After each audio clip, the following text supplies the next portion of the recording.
El fantasma de Canterville, de Oscar Wilde. Capítulo 4. Al día siguiente, el fantasma se sintió muy débil y cansado. Las terribles emociones de las 4 últimas semanas empezaban a producir su efecto. Tenía el sistema nervioso completamente alterado y temblaba al más ligero ruido. No salió de su habitación en 5 días y concluyó por hacer una concesión en lo relativo a la mancha de sangre del salón de la biblioteca. Puesto que la familia Otis no quería verla, era indudablemente que no la merecía.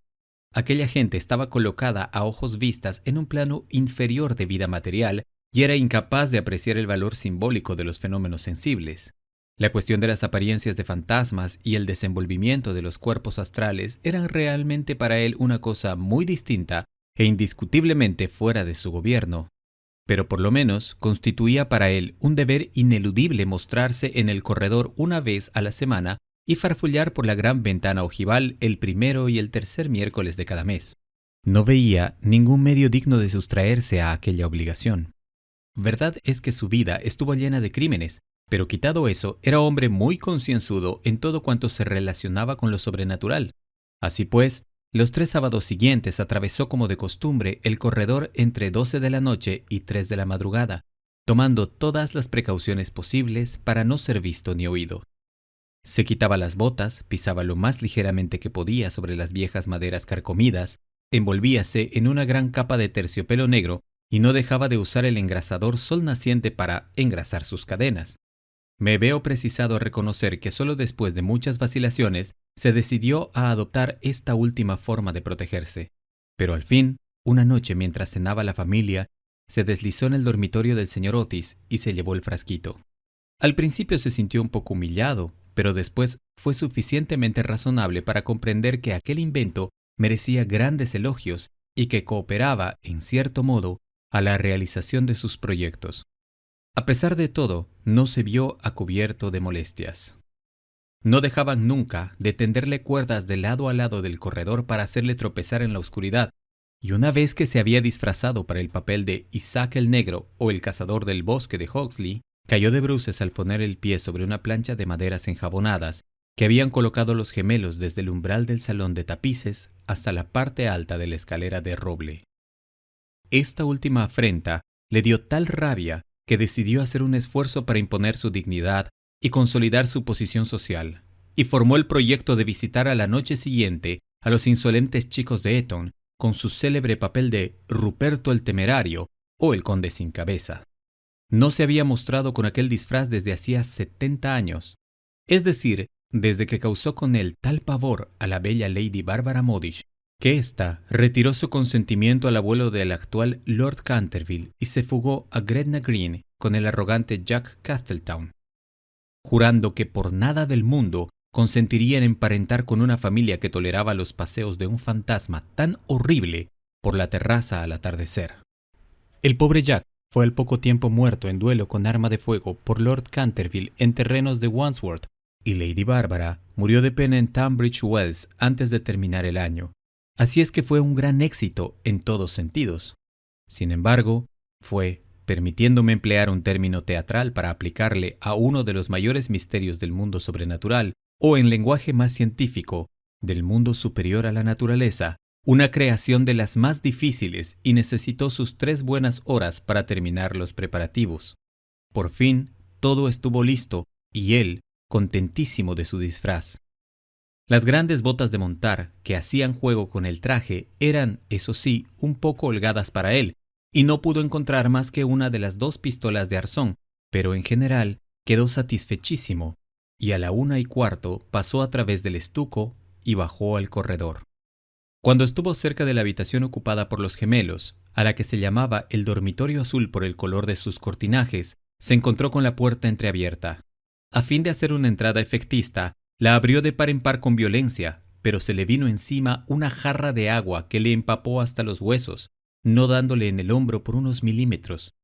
Al mismo tiempo oyó unas risas sofocadas que partían de la doble cama con dosel. Su sistema nervioso sufrió tal conmoción que regresó a sus habitaciones a toda prisa y al día siguiente tuvo que permanecer en la cama con un fuerte catarro. El único consuelo que tuvo fue el de no haber llevado su cabeza sobre los hombros, pues de lo contrario, las consecuencias hubieran podido ser más graves.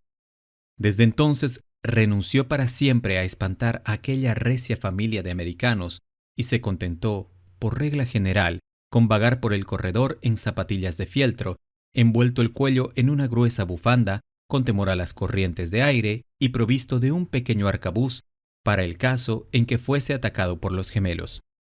Hacia el 19 de septiembre fue cuando recibió el golpe de gracia. Había bajado por la escalera hasta el espacioso hall, seguro de que en aquel sitio, por lo menos, nadie le iba a molestar, y se entretenía en hacer observaciones satíricas sobre las grandes fotografías del ministro de los Estados Unidos y de su mujer, hechas en casa por Saroni y que ahora ocupaban el lugar de los retratos de la familia Canterville. Iba vestido, sencilla pero decentemente, con un largo sudario salpicado de moho de cementerio. Se había atado la quijada con una tira de tela amarilla y llevaba una linternita y un azadón de sepulturero. En una palabra, iba disfrazado de Jonás el desenterrador o el ladrón de cadáveres de Chertsey Barn. Era una de sus creaciones más notables y de la que guardaban recuerdo con más motivo los Canterville, ya que fue la verdadera causa de su riña con Lord Rufford, vecino suyo. Serían próximamente las 2:15 de la madrugada y a su juicio no se movía nadie en la casa, pero cuando se dirigía tranquilamente hacia la biblioteca para ver lo que quedaba de la mancha de sangre, se abalanzaron hacia él desde un rincón sombrío 2 siluetas agitando locamente sus brazos sobre sus cabezas mientras gritaban a su oído. ¡Uh! ¡Uh! ¡Uh! Lleno de pánico, cosa muy natural en aquellas circunstancias, se precipitó hacia la escalera, pero entonces se encontró frente a Washington Otis, que le esperaba armado con la gran regadera del jardín, de tal modo que, cercado por sus enemigos, casi acorralado, tuvo que evaporarse en la gran estufa de hierro colado, que felizmente para él no estaba encendida, y abrirse paso hasta sus habitaciones por entre los cañones de las chimeneas, llegando a su refugio en el lamentable estado en que lo pusieron la agitación, el hollín y la desesperación. Desde aquella noche no volvió a vérsele nunca en expediciones nocturnas. Los gemelos se quedaron muchas veces en acecho para sorprenderle, sembrando de cáscaras de nuez los corredores todas las noches, con gran enojo de sus padres y de los criados. Pero fue inútil. Su amor propio estaba profundamente herido sin duda y no quería mostrarse. En vista de ello, Mr. Otis reanudó de nuevo el trabajo en su gran obra sobre la historia del Partido Demócrata, obra que había empezado 3 años antes. La señora Otis organizó un clam-bake extraordinario que dejó muy impresionados a todos los de la comarca. Los niños se dedicaron a jugar a la barra, al écarte, al póker y a otros juegos típicos de América. Virginia dio paseos a caballo por caminos y veredas en compañía del duque de Cheshire, que se hallaba en Canterville pasando sus últimas semanas de vacaciones. Todo el mundo se figuraba que el fantasma había desaparecido, y en consecuencia, Mr. Otis escribió una carta a Lord Canterville para comunicárselo, y recibió en contestación otra carta en la que éste le testimoniaba el placer que le producía la noticia y enviaba sus más sinceras felicitaciones a la digna esposa del ministro. Pero los Otis se equivocaban. El fantasma seguía en la casa y, aunque se hallaba muy delicado, no estaba dispuesto a retirarse, sobre todo después de saber que figuraba entre los invitados el duque de Cheshire, cuyo tío, Lord Francis Stilton, apostó una vez 100 guineas con el coronel Carbury a que jugaría a los dados con el fantasma de Canterville. A la mañana siguiente se encontraron a Lord Stilton tendido sobre el suelo del salón de juego en un estado de parálisis tal que, a pesar de la edad avanzada que alcanzó, no pudo ya nunca pronunciar más palabra que esta: 6 dobles.